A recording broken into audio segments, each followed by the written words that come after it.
सिद्धेभ्यः ओम नमः सिद्धेभ्यः ओम नमः सिद्धेभ्यः मोक्षमार्गस्य नेतारं वेत्तारं कर्मभूभृतां ज्ञातारं विश्वतत्त्वानां वंदे तद्गुणलब्धये। बोलो देवादिदेव 1008 श्री हंसनाथ भगवान की जय। आचार्य उमा स्वामी महामुनिराज की जय। आचार्य पूज्यपाद स्वामी महामुनिराज की जय। संत शिरोमणि आचार्य गुरुवर विद्यासागर जी महामुनि राज की जय। निर्यापक श्रमण मुनि पुंगव श्री सुधा सागर जी महामुनि राज की जय। समस्त मुनि संघ की जय। तत्वार सूत्र में 5वें अध्याय को हम पढ़ रहे हैं और 5वें अध्याय का 6वां सूत्र आज हमें पढ़ना है। सूत्र क्रमांक 6 सर्वार सिद्धि के अनुसार हम पढ़ते हैं। बोलिएगा, आकाशादेक द्रव्यानि। आकाशादेक द्रव्यानि। आकाशादेक द्रव्यानि। कह रहे हैं आकाशात आकाश पर्यंत एक द्रव्यानि, सभी द्रव्य एक एक है। आकाश पर्यंत मतलब जो पहले सूत्र में वर्णन किया था उसमें धर्म द्रव्य, अधर्म द्रव्य और आकाश, तो धर्म द्रव्य, अधर्म द्रव्य और आकाश द्रव्य ये सब जो है वो एक एक है। सर्वार सिद्धि व्याख्या क्या कर रहे देखिए, सर्वार सिद्धि ग्रंथ में सूत्र क्रमांक 6 की व्याख्या। इस सूत्र में आंग अभिविधि अर्थ में आया है। सूत्र संबंधी अनुपूर्वी का अनुसरण करके यह कहा है, इससे धर्म, अधर्म और आकाश ये 3 ग्रहण होता है। एक शब्द संख्यावाची है और वह द्रव्य का विशेषण है। तात्पर्य यह है कि धर्म, अधर्म और आकाश ये एक द्रव्य है। यदि ऐसा है तो सूत्र में एक द्रव्यानि इस प्रकार बहुवचन करना अयुक्त है। समाधान, धर्मादिक द्रव्यों की अपेक्षा बहुवचन है। क्यों? क्योंकि धर्म, अधर्म और आकाश ये 3 द्रव्य है। इन 3 द्रव्यों की अपेक्षा वहां बहुवचन लिया है। और एक द्रव्यानि अर्थात तीनों एक एक हैं। समस्त लोकाकाश में धर्म द्रव्य एक, समस्त लोकाकाश में अधर्म द्रव्य एक। आकाश पूर्ण जो है वह आकाश एक ही है। एक में अनेक के ज्ञान कराने की शक्ति होती है, इसलिए एक द्रव्यानि के स्थान में एक ही कम इतना ही रहा आवे। इससे सूत्र छोटा हो जाता है तथा द्रव्य पद का ग्रहण करना भी निष्फल है। समाधान, ये धर्मादिक द्रव्य की अपेक्षा एक है। इस बात के बतलाने के लिए सूत्र में द्रव्य पद का ग्रहण किया है। तात्पर्य यह है कि यदि सूत्र में एकैकम इतना ही कहा जाता तो यह नहीं मालूम पड़ता कि ये धर्मादिक द्रव्य, क्षेत्र, काल और भाव इनमें से किसकी अपेक्षा एक है। अतः संदेह निवारण करने के लिए एक द्रव्यानि पद रखा है। इनमें से धर्म और अधर्म द्रव्य के क्षेत्र की अपेक्षा असंख्यात विकल्प इष्ट होने से और भाव की अपेक्षा अनंत विकल्प इष्ट होने से तथा आकाश, क्षेत्र और भाव दोनों की अपेक्षा अनंत विकल्प इष्ट होने से जीव और पुद्गलों के समान बहुत नहीं है। इस प्रकार यह बात इस सूत्र में दिखाई गई है। क्या कहना चाह रहे हैं? कहना यह चाह रहे हैं, यदि द्रव्य, क्षेत्र, काल, भाव की अपेक्षा यदि हम बात करें तो द्रव्य, क्षेत्र, काल और भाव की अपेक्षा से ये सारे द्रव्य एक एक ही है। यदि मान लो हम द्रव्य की अपेक्षा अलग से वर्णन करेंगे तो जितने द्रव्य हैं वे द्रव्य कितने हैं? वे द्रव्य जैसे 6 द्रव्य हैं। 6 द्रव्य में जीव द्रव्य कितने हैं? समस्त लोकाकाश में जीव द्रव्य अनंत है। तो प्रत्येक जीव द्रव्य ने प्रत्येक जीव द्रव्य ने धर्म जो है वह धर्म द्रव्य की जगह घेरी है, अधर्म द्रव्य की जगह घेरी है, उस अपेक्षा से तो इनके विकल्प बहुत हो जाएंगे। भाव प्रत्येक जीव का भाव ग्रहण करेंगे तो अनंत विकल्प हो जाएंगे। आकाश के क्षेत्र और भाव दोनों की अपेक्षा अनंत विकल्प हो जाएंगे। जीव और पुद्गलों के समान ये बहुत हो जाएंगे। इस प्रकार यह बात इस सूत्र में दिखाई गई है।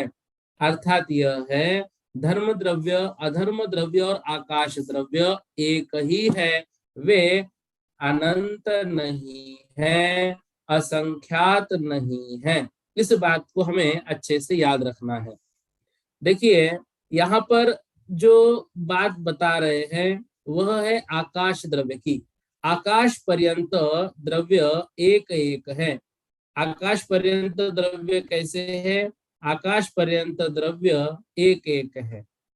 अब उद्गल के समान धर्म अधर्म आदि द्रव्य भी प्रत्येक भिन्न भिन्न है, ऐसी शंका मान लो मन में हुई तो भिन्न भिन्न न होके ये एक ही है। मतलब धर्म अधर्म अलग अलग है, लेकिन धर्म द्रव्य अलग अलग अलग अलग नहीं है। धर्म द्रव्य पूर्ण एक। जीव कैसे है? जीव सारे अलग अलग है। जीव सारे अलग अलग है। अजीव अजीव में भी पुद्गल अलग अलग है, लेकिन धर्म द्रव्य संपूर्ण लोकाकाश में एक ही है। अधर्म द्रव्य संपूर्ण लोकाकाश में एक ही है।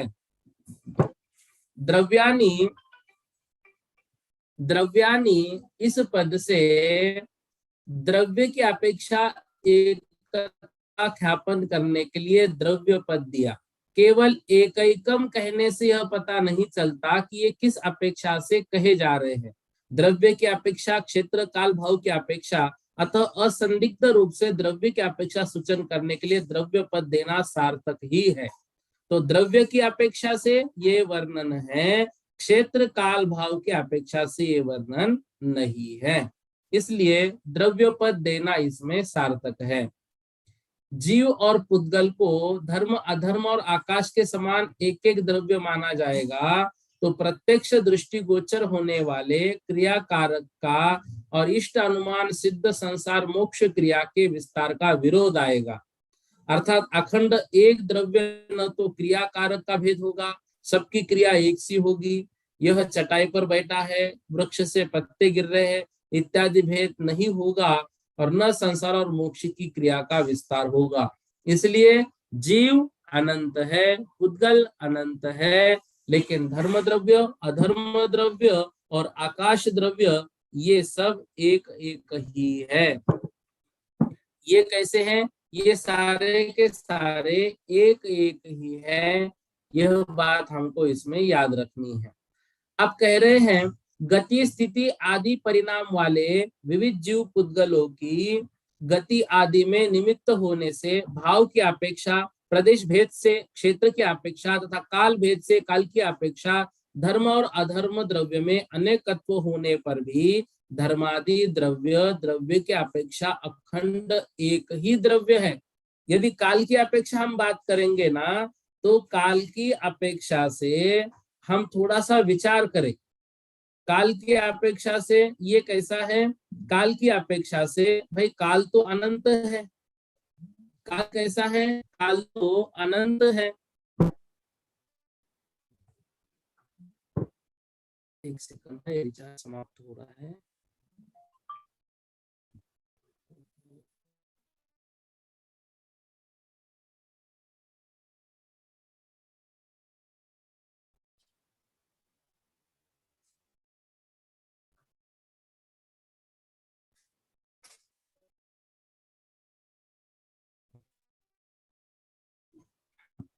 गति स्थिति आदि परिणाम वाले विविध जीव पुद्गलों की गति आदि में निमित्त होने से, तो यहाँ पर क्या कर रहे हैं? प्रदेश भेद से क्षेत्र की अपेक्षा तथा काल भेद से काल की अपेक्षा धर्म और अधर्म द्रव्य में अनेकत्व होने पर भी धर्मादि द्रव्य द्रव्य की अपेक्षा अखंड एक ही है, ये अलग अलग नहीं है।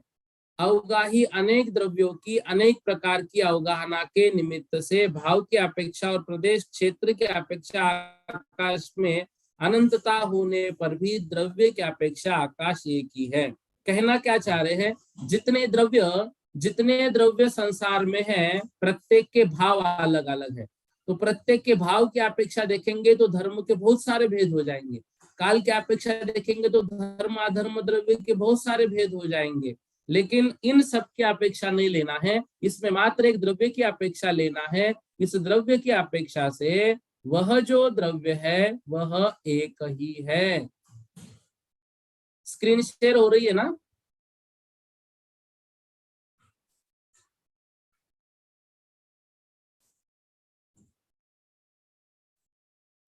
हाँ,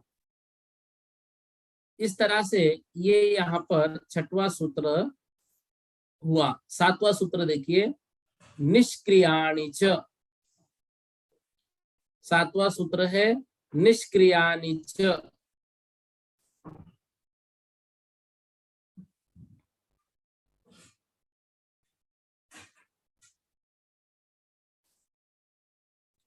क्या कह रहे हैं, ऊपर जो धर्म अधर्म और आकाश, तीन द्रव्य कहे हैं, वे निष्क्रियाणि च अर्थात निष्क्रिय है, अर्थात क्रिया रहित है।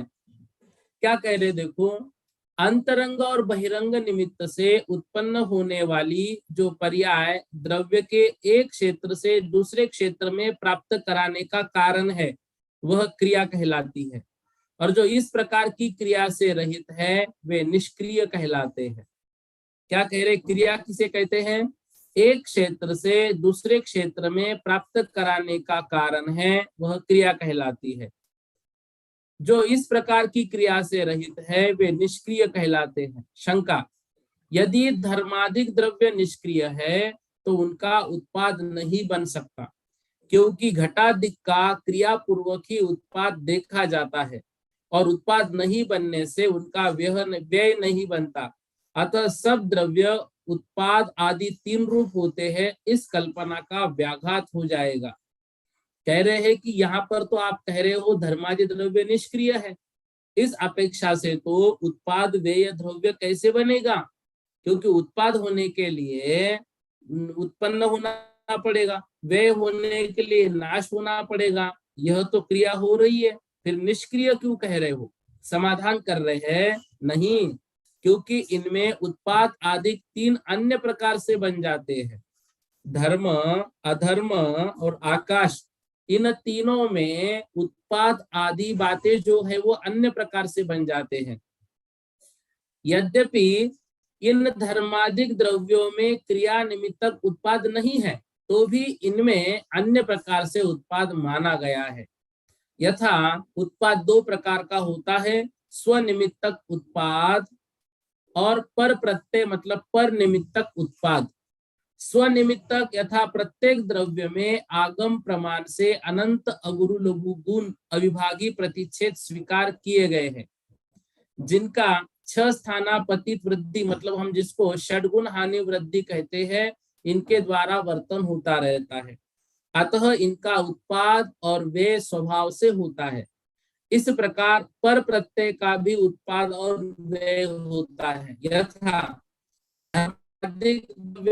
से अश्व आदि की गति स्थिति और अवगान में कारण है। चूंकि इन गति आदि में क्षण क्षण में अंतर पड़ता है, इसलिए इनके कारण भी भिन्न भिन्न होने चाहिए। इस प्रकार इन धर्माधिक द्रव्यों में पर प्रत्यय की अपेक्षा उत्पाद और व्यय का व्यवहार किया जाता है। देखो सर्वार सिद्धि में क्या समझा रहे हैं, यह कह रहे हैं, पहले प्रश्न किया कि द्रव्य में उत्पाद व्यय और द्रव्य ये तीन गुण होते हैं, और धर्म अधर्म और आकाश इन तीन द्रव्यों को इस सूत्र के माध्यम से निष्क्रिय कहा जा रहा है। यदि ये निष्क्रिय है तो फिर उत्पाद व्यय और द्रव्य इनमें बनेगा कैसे, ये घटित नहीं होगा। उत्तर दे रहे हैं, जैसे अन्य द्रव्यों में उत्पाद व्यय द्रव्य होता है, उस तरह का उत्पाद व्यय द्रव्य धर्म अधर्म और आकाश द्रव्य में नहीं होता। जैसे अंगूठी का नाश हुआ, हमने उससे नया कुंडल बनवाया, उसका उत्पाद हो गया। वे अंगूठी का हुआ, उत्पाद नए कुंडल का हो गया, और द्रव्य सोना जैसा के वैसा है। यह हमने अजाना। तुम्हें पिछले पर्याय में देवगति में थे, इस पर्याय में मनुष्य पर्याय में आ गए, तो देव पर्याय का नाश हुआ, मनुष्य पर्याय का उत्पाद हुआ, लेकिन जो जीव द्रव्य वहां था वही जीव द्रव्य यहाँ पर है, तो यह द्रव्य हो गया। इस तरह से जीव पुद्गल में तो हम मानेंगे, परंतु धर्म द्रव्य, अधर्म द्रव्य और आकाश द्रव्य में उत्पाद व्यय कैसा होता है, यह दो प्रकार से माना है। एक स्वनिमित्तक उत्पाद व्यय द्रव्य और एक पर निमित्तक उत्पाद व्यय द्रव्य। स्वनिमित्तक क्या है? स्वनिमित्तक मतलब जो षडगुण हानि वृद्धि होती रहती है प्रत्येक द्रव्य में, उनका जो अगुरु लघु गुण है, उस अगुरु लघु गुण के माध्यम से इनकी षडगुण हानि वृद्धि होती रहती है। यह जो वर्तन हो रहा है, यह उत्पाद व्यय स्वभाव से हो रहा है, द्रव्य में होता है। अब इसको हम कैसे समझेंगे? तो हमने इसमें इस तरह से समझा था, देखो इसमें हमने इस तरह से समझा था कि षडगुण हानि वृद्धि क्या होती है, जैसे समंदर में पानी भर गया और भरते भरते भरते पानी ऊपर आ रहा है, ऊपर आया फिर पानी नीचे गिर गया, ये षडगुण हानि वृद्धि हुई। या उस पानी में कंपन हो गया, कंपन से षडगुण हानि वृद्धि हो गई, ना पानी बढ़ा ना पानी कम हुआ, लेकिन कंपन से उनमें उत्पाद व्यय द्रव्य हो गया। इसी तरह से धर्म अधर्म आकाश द्रव्य में होता है। पर निमित्तक क्या है? पर निमित्तक है, मान लो हम सभी अभी कक्षा के लिए यहाँ पर बैठे हैं, तो कैसे बैठे हैं? धर्म द्रव्य में बैठे हैं, अधर्म द्रव्य में बैठे हैं, आकाश द्रव्य में बैठे हैं। हमारे अंदर हम कभी क्लास होने के बाद उठकर जाएंगे, क्लास है तब तक यहाँ पर बैठेंगे, तो हमारे कारण धर्मादिक द्रव्यों में गति स्थिति अवगाहन आदि में क्षण क्षण में अंतर पड़ रहा है। हम अभी यहाँ बैठे हैं, थोड़ी देर से पहले और कहीं बैठेंगे, थोड़ी देर से और कहीं बैठेंगे, तो धर्मादिक द्रव्य में परिवर्तन हो रहा है। ये परनिमित्तक है, ये परनिमित्तक है। इस कारण से धर्मादि द्रव्य अपने किसी स्वभाव का नाश, नए स्वभाव का उत्पाद ऐसा कुछ नहीं करते हैं, इसलिए उनको निष्क्रिय कहा है। शंका, यदि धर्मादिक द्रव्य निष्क्रिय है तो ये जीव और पुद्गलों की गति आदि के कारण नहीं हो सकते, क्योंकि जलादिक क्रियावान होकर ही मछली आदि की गति में निमित्त देखे जाते हैं, अन्यथा नहीं। समाधान, यह कोई दोष नहीं है, क्योंकि चक्षु इंद्रिय के समान ये बलाधान में निमित्त मात्र है। ये विषय तो हो गया था शायद, ये बलाधान में निमित्त मात्र है। जैसे चक्षु इंद्रिय किसी को देखने के लिए, देखो चक्षु इंद्रिय रूप के ग्रहण करने में निमित्त मात्र है, इसलिए जिसका मन व्याक्षिप्त है उसके चक्षु इंद्रिय के रहते हुए भी रूप का ग्रहण नहीं होता। उसी प्रकार प्रकृति में समझ लेना चाहिए। मान लो आंख को कुछ देखना है, तो आंख देख रही है क्या? आंख तो निमित्त मात्र है। आंख के अंदर जो आत्मा बैठी है, आत्मा का व्यापार, आत्मा का मन करता है कि देखना है, तब चक्षु देखती है। चक्षु तो निमित्त मात्र है। और यदि आंख देखती है ऐसा विषय हम ग्रहण करेंगे, तो जो अर्थी है उसकी भी आंखें हैं, वो कहाँ देख रही है? तो आंख निमित्त मात्र है। इस प्रकार अधिकार प्राप्त धर्म अधर्म और आकाश द्रव्य को निष्क्रिय मान लेने पर जीव और पुद्गल सक्रिय है, यह प्रकरण से अपने आप प्राप्त हो जाता है। शंका, काल द्रव्य भी सक्रिय होगा? समाधान, नहीं, क्योंकि उसका यहाँ अधिकार नहीं है, इसलिए इन द्रव्यों के साथ उसका अधिकार नहीं किया है। अजीव काया इत्यादि सूत्र में काय पद के ग्रहण करने से प्रदेशों का अस्तित्व मात्र जाना जाता है, प्रदेशों की संख्या नहीं मालूम होती, अतः उसका निर्धारण करने के लिए आगे का सूत्र कहते हैं। ये बातें हम पढ़ेंगे। देखो क्या कह रहे हैं, कहना ये चाह रहे हैं कि धर्मादिक जो द्रव्य है वो निष्क्रिय है। बाह्य और अभ्यंतर दोनों कारणों से होने वाली देश देशांतर की प्राप्ति में कारणभूत द्रव्य पर्याय की विशेष को क्रिया कहते हैं। ठीक है, तो देशांतर प्राप्ति का हेतु ऐसी जो परिस्पंद रूप पर्याय है वह क्रिया है।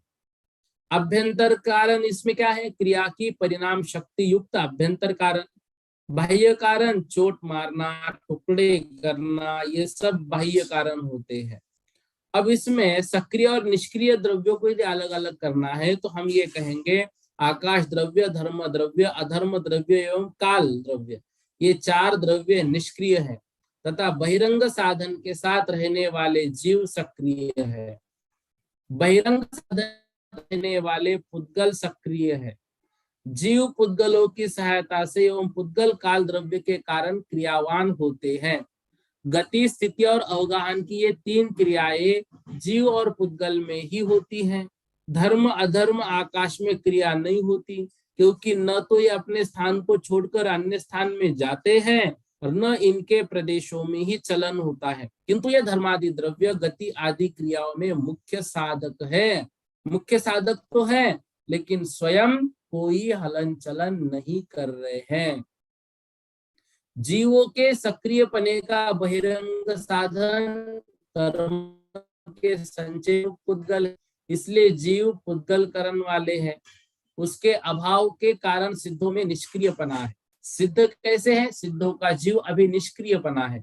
जीवों ने क्रिया रहित निर्विकार शुद्धात्मा के अनुभव की भावना से गिरकर अपने मन वचन काय की हलन चलन क्रिया के परिणतियों से जो द्रव्य कर्म या नो कर्म पुद्गल एकत्र किए हैं, वे ही जीवों की क्रिया में कारण हैं। पुद्गलों के सक्रिय पने का बहिरंग साधन परिणाम निष्पादक काल है। इस कारण से पुद्गल काल करण वाले हैं। कर्मादि की भांति काल का अभाव नहीं होता, इसलिए सिद्धों की भांति जिस प्रकार सिद्धों के निष्क्रियपना है, उसी प्रकार पुद्गलों के निष्क्रियपना नहीं है। पुद्गलों के स्कंद और परमाणु, इन दो प्रकार के पुद्गलों का परिणमन होने में बाहरी कारण कालानुरूप द्रव्य है, उनके निमित्त से ये क्रियावान है। भले ही सबसे छोटा अणु है, लेकिन वह अणु भी एक स्थान से दूसरे स्थान पर गमन करता है, इसलिए वह एक छोटा अणु भी सक्रिय ही है। जीवों में जो सिद्ध बन गए हैं वो निष्क्रिय बन जाते हैं, क्योंकि अब वो वहां से ऊपर गमन नहीं करते हैं एक अपेक्षा से, लेकिन शक्ति अभी गमन करने की है। जीव और पुद्गलों में क्रिया का अभाव नहीं होता है क्या? कर्म नो कर्म के अभाव से सिद्धों के निष्क्रियपना है। जीवों के शुद्धात्मानुभव की भावना के बल से कर्मों का क्षय कर तथा सर्व द्रव्य कर्म और नो कर्म पुद्गलों हो जाते हैं और तब वे क्रिया रहित हो जाते हैं। ऐसा पुद्गलों में नहीं होता है, क्योंकि काल जो वर्णादि से रहित है, अमूर्तिक है, सो सदा ही विद्यमान रहता है। उसके निमित्त से पुद्गल यथा संभव क्रिया करते रहते हैं। तो क्रिया कितनी प्रकार की हुई? क्रिया को दो प्रकार का माना है, स्वभाव की क्रिया, विभाव की क्रिया। जीवों की स्वभाव की क्रिया सिद्ध गमन है और विभाव की क्रिया 6 दिशा में गमन है। तो हम जो इधर उधर यत्र तत्र भ्रमण करते हैं वो विभाव की क्रिया है, और जो ऊर्ध्व गमन कब सिद्ध पर्याय को प्राप्ति के लिए है, वह स्वभाव की क्रिया है। पुद्गलों की स्वभाव की क्रिया परमाणु की गति है और विभाव की क्रिया द्वि अनुकादि स्कंदों की गति। मतलब जो छोटा अणु यहाँ वहां घूम रहा है वह स्वभाव की क्रिया हुई, और जो द्वि अणु आदि मिलकर स्कंद बने हैं और जो स्कंदों की गति होती है वह विभाव की क्रिया कही है। तो इस तरह से हमें क्रिया के विषय में बातें याद रखनी है। अब इस बात में एक बात जो हमने समझी थी कि धर्मादिक द्रव्यों में उत्पादि का अभाव कहना उचित नहीं है, क्योंकि उनमें अन्यथा या अन्य प्रकार से उत्पादवेय द्रव्य होता है। वह क्रिया निमित्तक उत्पाद का अभाव होने पर भी इन धर्मादिक में अन्य प्रकार से उत्पादवेय होता है। उसको स्वनिमित्तक और पर निमित्तक दो प्रकार से माना है। तो आगम प्रमाण से स्वीकृत अनंत अगुरु लघु की गुणों की अपेक्षा षट स्थान पतित वृद्धि और हानि से सभी द्रव्यों में स्वाभाविक उत्पाद व्यय होता है, वह स्वनिमित्तक उत्पाद है। और पर प्रत्यय भी उत्पाद व्यय अश्वादि की गति, स्थिति और अवगाहन में निमित्त होने से होते हैं। उन पदार्थों में प्रतिक्षण परिणमन होता है अतः उनकी अपेक्षा उनके हेतुत्व में भी भिन्नता होती है। अतः पर प्रत्यय की अपेक्षा से भी धर्म अधर्म आदि में उत्पाद व्यय का व्यवहार होता है। जैसे हम यहाँ पर बैठे हैं, हम गति करेंगे तो हमारे निमित्त से उनमें भी कुछ गति या हलन चलन होगा। फिर जो प्रश्न आया था कि देखो राजवार्तिक में लिखा है, स्क्रीन पर देखिए, निष्क्रिय धर्मादि द्रव्य जीवादि की गति में कारण कैसे हो सकते हैं। तो निष्क्रिय धर्मादि गति में कारण नहीं होते ऐसा नहीं कहना, क्योंकि द्रव्य इंद्रिय के समान ये बलाधान मात्र है। जैसे रूप देखने की इच्छा करने वाले आत्मा की रूप की उपलब्धि में चक्षु इंद्रिय बलाधायक मात्र इष्ट है। इंद्रियांतर में उपयुक्त आत्मा को वह स्वयं प्रेरणा नहीं करती। जैसे आयु के क्षय हो जाने पर, आत्मा के शरीर से निकल जाने पर शरीर में विद्यमान भी इंद्रिया रूपादि की उपलब्धि में समर्थ नहीं होती। अतः ज्ञात होता है आत्मा में ही रूपादि को जानने की शक्ति है। इंद्रिया तो मात्र बलाधायक होती है, निमित्त मात्र होती है। उसी प्रकार स्वयं गति स्थिति और अवगाहन रूप से परिणमन करने वाले जीव और पुद्गलों के गति स्थिति आदि में धर्म अधर्म आदि द्रव्य बलाधान मात्रत्व से विवक्षित है, वह निमित्त मात्र है, वे स्वयं क्रिया नहीं करते हैं। फिर ये स्वयं क्रिया क्यों नहीं करते हैं, तो बताया जिस प्रकार आकाश अपने द्रव्य सामर्थ्य से गमन नहीं करने पर भी सभी द्रव्यों से संबंध और सर्वगत कहलाता है, ऐसा सामर्थ्य अन्य द्रव्य में नहीं है, ये मात्र आकाश द्रव्य में है।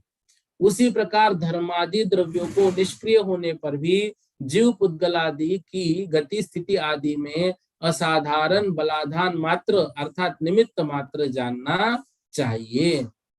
ठीक है ना।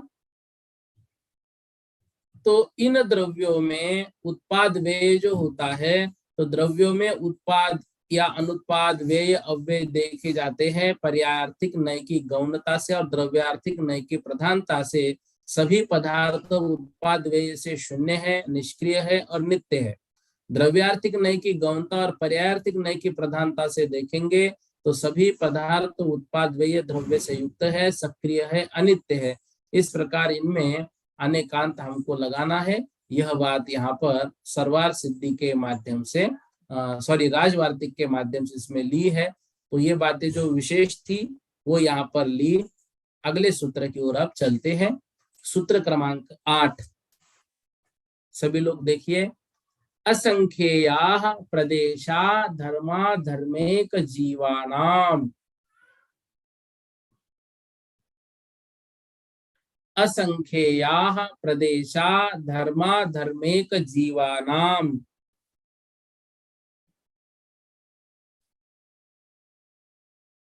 धर्म द्रव्य, अधर्म द्रव्य और एक जीव द्रव्य। असंख्येया प्रदेशा, असंख्येय या असंख्यात प्रदेश के होते हैं कौन कौन, धर्म द्रव्य, अधर्म द्रव्य और एक जीव द्रव्य। धर्म द्रव्य, अधर्म द्रव्य और एक जीव द्रव्य के प्रदेश यदि हम गिनेंगे तो वो असंख्यात होते हैं। सर्वार सिद्धि में व्याख्या कर रहे हैं, जो संख्या से परे हैं वे असंख्यात कहलाते हैं। असंख्यात 3 प्रकार का है, जघन्य, उत्कृष्ट और अजघन्य उत्कृष्ट।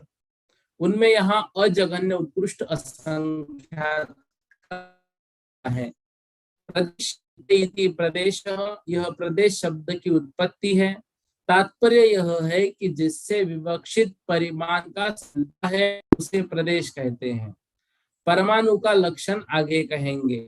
वह जितने क्षेत्र में रहता है वह प्रदेश है, ऐसा व्यवहार किया जाता है। धर्म अधर्म और एक जीव के प्रदेशों की संख्या समान है। इनमें से धर्म अधर्म द्रव्य निष्क्रिय है और लोकाकाश भर में फैले हुए हैं। यद्यपि जीव के प्रदेश धर्म और अधर्म द्रव्य के बराबर ही है, तो भी वह संकोच और विस्तार स्वभाव वाला है। इसलिए कर्म के निमित्त से छोटा या बड़ा जैसा शरीर मिलता है उतनी ही अवगाहना का होकर रहता है। और केवली समुद्घात के समय जब वह लोक में व्यापता है, उस समय जीव के मध्य के 8 प्रदेश मेरु पर्वत के नीचे चित्रा पृथ्वी वज्रमय पटेल के मध्य में स्थित हो जाते हैं। और शेष प्रदेश ऊपर नीचे और तिरछे समस्त लोक में व्याप्त हो लेते हैं। इस तरह से एक जीव द्रव्य का वर्णन करते हैं। अब हमने उस दिन समझा था ये जो असंख्यात है 3 प्रकार का है, जघन्य, उत्कृष्ट और अजघन्य उत्कृष्ट। उसमें हमने ये देखा था 1 से 100 तक की संख्या है, तो उसमें 1 जघन्य असंख्यात, 100 उत्कृष्ट असंख्यात, 2 से लेकर 99 तक की जो संख्या है वो अजघन्य उत्कृष्ट असंख्यात होती है। उसका परिमाण जो आगम में दिया है उसकी व्याख्या भी उस दिन हम लोगों ने देखी थी। तो हमें सिर्फ इतना याद रखना है, 1 जघन्य असंख्यात, 100 उत्कृष्ट असंख्यात, 2 से लेकर 99 तक अजघन्य उत्कृष्ट असंख्यात। तो अजघन्य उत्कृष्ट असंख्यात का ग्रहण यहाँ पर किया है। धर्म द्रव्य, अधर्म द्रव्य और एक जीव द्रव्य, इनके प्रदेशों की संख्या जब गिनी जाएगी तो वो असंख्यात होती है। तो धर्म द्रव्य में प्रदेश कितने हुए? असंख्यात। अधर्म द्रव्य में प्रदेश कितने हुए? असंख्यात। एक जीव द्रव्य में प्रदेश गिनेंगे हम, उसमें भी असंख्यात प्रदेश होते हैं। एक जीव द्रव्य में भी, वह एक जीव चींटी में है। चींटी के आकार का है? चींटी के आकार का नहीं, चींटी से भी छोटे छोटे जो सूक्ष्म जीव है उनमें भी प्रदेशों की संख्या असंख्यात ही है। और वही जीव जब समझो दंड कपाट प्रतर और लोकपुरन मतलब केवली समुद्घात करता है तो लोकपुरन अवस्था में संपूर्ण लोकाकाश में व्याप्त हो जाता है। तो जीव का आकार संपूर्ण लोकाकाश के आकार के बराबर बन जाता है। उस समय उसके प्रदेश, उस समय भी उसके प्रदेश असंख्यात ही है। ऐसा क्यों? संकोच और विस्तार स्वभाव वाला होने से ये प्रदेशों का संकोच कर लेते हैं, विस्तार कर लेते हैं। देखो, कहते हैं जब कोई समाधि लेते हैं तो अंतिम समय में जो समाधि कराने वाले निर्यापक होते हैं वो उनके शरीर को देखते हैं, और उनके शरीर को देखने के बाद वो नाड़ी परीक्षा से ये जान लेते हैं इनके शरीर को अभी 3 ग्लास पानी की या 4 ग्लास पानी की आवश्यकता है। लेकिन उस व्यक्ति ने तो क्या ली है? संलेखना ली है। मतलब अब उनका शरीर बहुत थक चुका है, गल चुका है, और अब वे 4 ग्लास पानी नहीं पी सकते हैं। और 4 ग्लास पानी की बराबरी तो करनी है क्योंकि शरीर है। फिर क्या करते हैं? 4 ग्लास पानी को लेकर तपाया जाता है, तपाया जाता है, तपाया जाता है, और इतना उबालते हैं कि उसको बिल्कुल आधा ग्लास बराबर कर देते हैं। पानी कितना हुआ? आधा ग्लास बराबर। उसमें शक्ति कितनी बनी है? 4 ग्लास के बराबर, क्योंकि वह 4 ग्लास पानी है उसको उबालकर उतने में लिया गया, शक्ति उतनी है। ऐसे ही प्रदेश धर्म द्रव्य, अधर्म द्रव्य और एक जीव में असंख्यात ही है। वह छोटा बनेगा तो उसमें असंख्यात के प्रदेश ही रहेंगे, वो प्रदेश कम नहीं होंगे छोटा बनने से। और वह जीव महामत्स्य के आकार का बनेगा स्वयं रमन समुद्र में इतना बड़ा, तो भी उसके प्रदेश असंख्यात। यहाँ तो क्या बता दिया? सीधा बता दिया कि केवली समुद्रघात में लोकपूर्ण अवस्था में जब जीव के प्रदेश संपूर्ण लोकाकाश में व्याप्त हो जाते हैं, मतलब जीव लोकाकाश के बराबर बन जाता है, उस समय यदि उनके प्रदेश काउंट किए जाएंगे तो भी वह असंख्यात प्रदेश ही होंगे, और एक छोटे से चींटी में भी वह असंख्यात ही होंगे। आकांक्षा दीदी जी बोलिए, क्या बोल रहे हैं? जय जिनेन्द्र भैया जी। भैया जी, ये समुद्रघात का एक बार थोड़ा सा जब आपको टाइम हो तो थोड़ा डिटेल बता देना, समुद्रघात होता क्या है? केवली समुद्रघात क्या होता है? केवली समुद्रघात में कि आयु की जो आयु कर्म जो है वो आयु कर्म तो बचा है और बाकी कर्मों की स्थिति थोड़ी ज्यादा है। तो बाकी कर्मों की स्थिति को आयु के बराबर करने के लिए क्या होता है? केवली भगवान के आत्मा के प्रदेश संपूर्ण लोकाकाश में फैल जाते हैं। केवली भगवान ध्यानस्थ अवस्था में बैठे हैं, तो आत्मा के प्रदेश सबसे पहले दंड अवस्था में, मतलब लोकाकाश में ऊपर और नीचे, केवली भगवान मध्य लोक में है तो नीचे फैलेंगे, ऊपर फैलेंगे दंड। फिर कपाट, कपाट जैसे अंदर खुलता है ना, तो वो 3D रूप है लोकाकाश, तो फिर वो अंदर फैलेंगे कपाट। प्रतर, फिर जो साइड का भाग बचा है उसमें जाएंगे, और लोक पूर्ण मतलब संपूर्ण लोकाकाश में केवली भगवान के आत्म प्रदेश फैल जाते हैं। उस समय क्या होता है, उस समय अन्य कर्मों की स्थिति आयु कर्म के बराबर बन जाती है।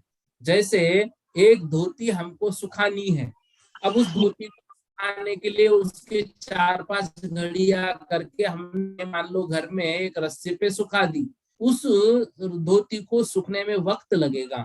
अभी महाराज जी आने का समय हुआ है, जल्दी सुखानी है हमको, हमने क्या किया, उस धोती को खोल दिया और ऊपर बिल्डिंग पे ले जाके ऐसे लटका दिया धूप में। अब वो पूरी धोती कैसी है, खुली हुई है, अब क्या होगा, अब सूखेगी जल्दी से।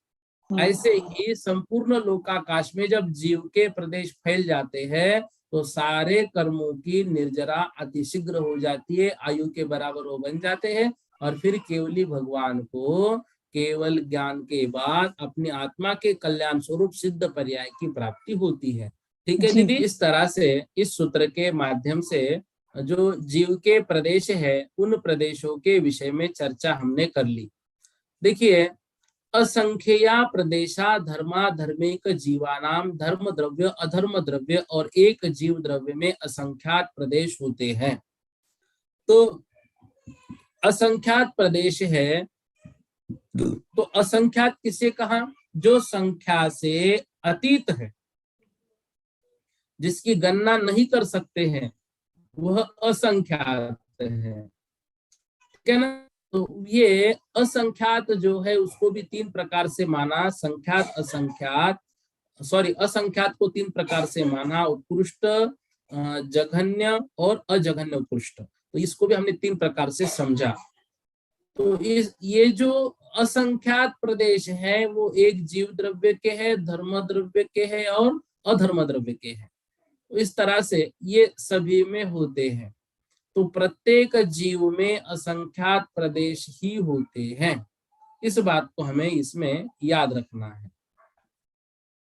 जय जिनेन्द्र भैया जी। जय जिनेन्द्र भैया जी, असंख्यात, अनंत और अनंत अनंत, इनको एक बार मतलब उदाहरण से समझा दो भैया जी, कैसे असंख्यात, अनंत और अनंत। अभी जो है ना, इसका विषय कल की कक्षा में ही आएगा। अब अनंत प्रदेश का वर्णन जब आएगा ना, तब कल की कक्षा में अनंत का वर्णन आ जाएगा, तब उसको ले लेंगे, ठीक है ना। अनंत को भी 3 प्रकार से जो उस दिन बोला था वो भी कल की कक्षा में विषय आ जाएगा। नहीं, जैसे अनंत को जिसका अंत नहीं है अनंत हो जाता है। अनंत मतलब जिसका अंत नहीं है वो अनंत, ठीक है।